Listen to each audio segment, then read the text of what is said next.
Hello दोस्तों, मेरा नाम सचिन शुक्ला है और आपका फाइनेंस मंत्रा में स्वागत है। जैसा कि मैंने अपने पिछले लास्ट वीडियो में आपसे प्रॉमिस किया था कि इंटरकॉम को जितने भी इसकी टर्मिनोलॉजी है हम अलग अलग वीडियो बना करके इसके बारे में आपको डिटेल से बताएंगे। और हाँ, जिन दोस्तों ने अभी तक चैनल को सब्सक्राइब नहीं किया है प्लीज़ वो चैनल को सब्सक्राइब करें। आइए शुरू करते हैं हम अपना वीडियो जो डिटेल होगा। आज पहले इनको टर्म्स जो हमने यूज किया है वो है एक्स वर्क के बारे में।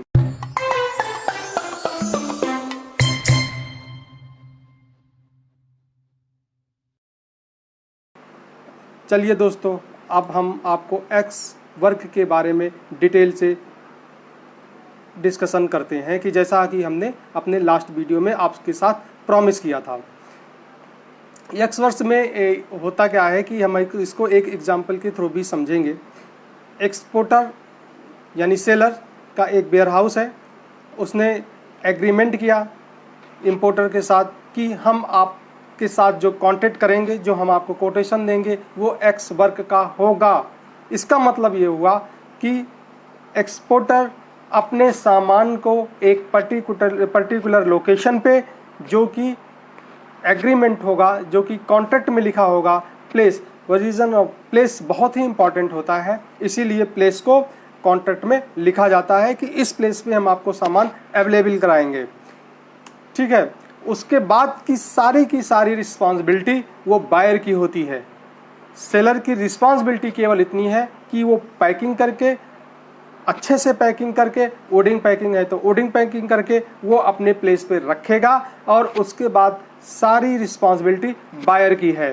बायर यहाँ पे क्या करेगा, सामान लोड करेगा, लोड करने के बाद इनलैंड लॉजिस्टिक्स करेगा, वो उसको पोर्ट तक ले जाएगा। पोर्ट तक ले जाने के बीच में जो रिस्क कवर होगा वो किसका होगा, वो इंपोर्टर का होगा, क्योंकि एक्स वर्क में सेलर की रिस्पॉन्सिबिलिटी केवल और केवल सामान को पैकिंग के साथ अवेलेबल कराना होता है। इसके बाद की कोई भी रिस्पॉन्सिबिलिटी सेलर की नहीं होती है। बट एक छोटा सा आप ये कह सकते हैं कि अगर इंपोर्टर कहता है कि आप सामान लोड कर दीजिए तो कर सकता है, बट उसके लिए इनको टर्म्स अलग यूज होते हैं जो कि हम आपको नेक्स्ट वीडियो में बताएंगे।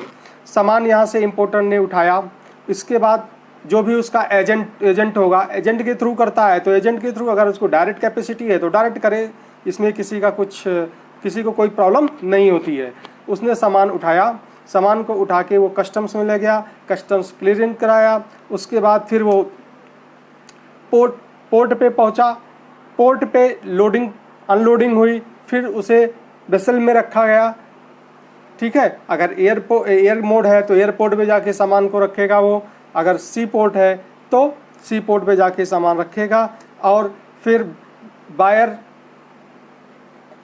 जो भी उसकी इनलैंड लॉजिस्टिक्स होगी, यानी जब सामान डेस्टिनेशन प्लेस पे पहुंच जाएगा तो वहाँ की सारी unloading, loading, custom clearance, import duty, जो सारी भी रिस्पॉन्सिबिलिटी होगी वो बायर की होगी। और इनलैंड से रिलेटेड जितनी भी लॉजिस्टिक्स होगी वहाँ से उसको अनलोड करेगा, अनलोड करने के बाद फिर से लोडिंग होगी उसकी, ट्रक में होगी या एनी मोड ऑफ लॉजिस्टिक्स, जिससे वहाँ से उसको फैक्ट्री तक पहुँचानी है या उसके वेयर हाउस तक पहुँचाना है सामान को, या पर्टिकुलर लोकेशन पे जहाँ पर भी वो ले जाना चाहे वहाँ उसे वो ले जा सकता है।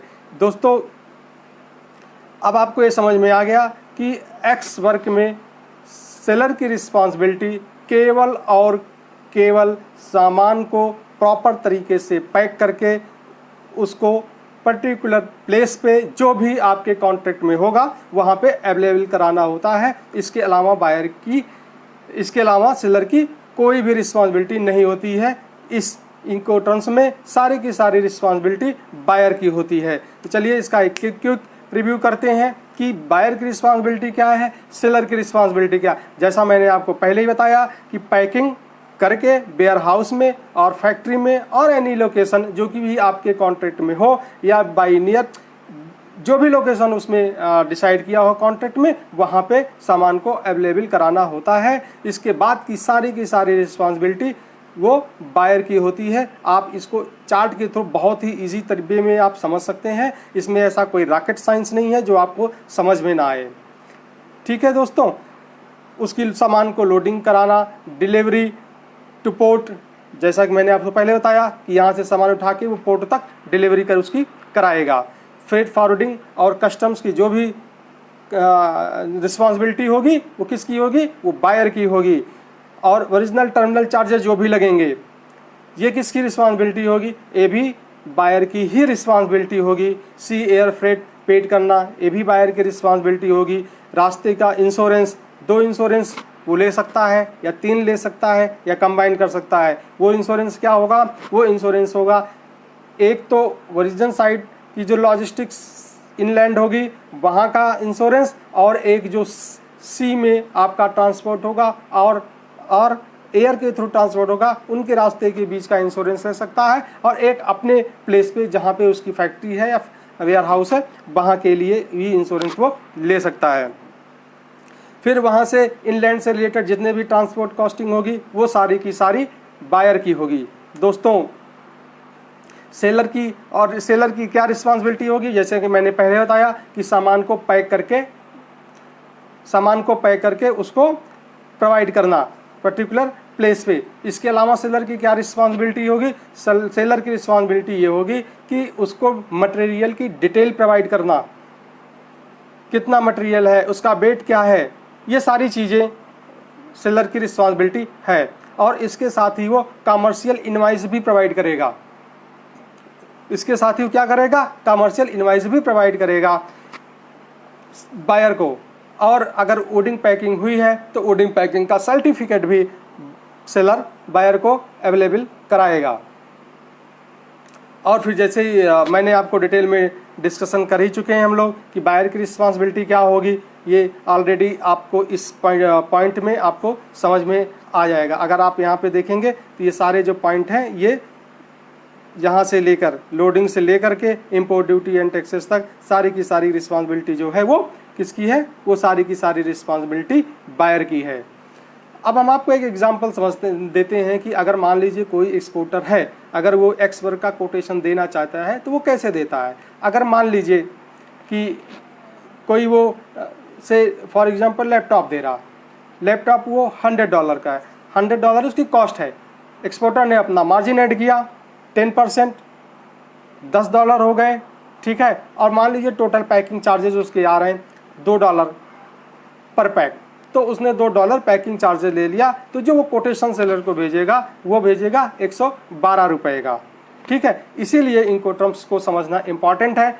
अगर मान लीजिए इसकी जगह कोई दूसरा इनको टर्म्स यूज हुआ होता और केवल पैकिंग कॉस्टिंग करके भेज दिया होता तो क्या होता, उसको लॉस में चला जाता, क्योंकि इसके बाद की जो सारी कॉस्टिंग है वो उसके खुद के ऊपर आ जाती अगर कॉन्ट्रैक्ट में एक्स वर्क लिखा होता तो, और उसके बाद वो सारी कॉस्टिंग खुद ही बियर करनी पड़ती उसको।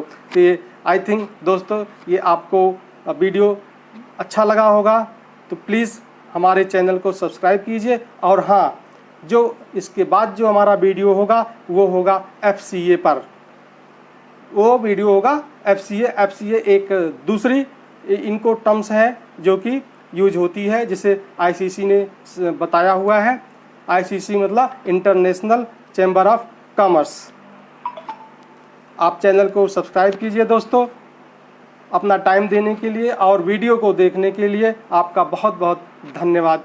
Thank you so much.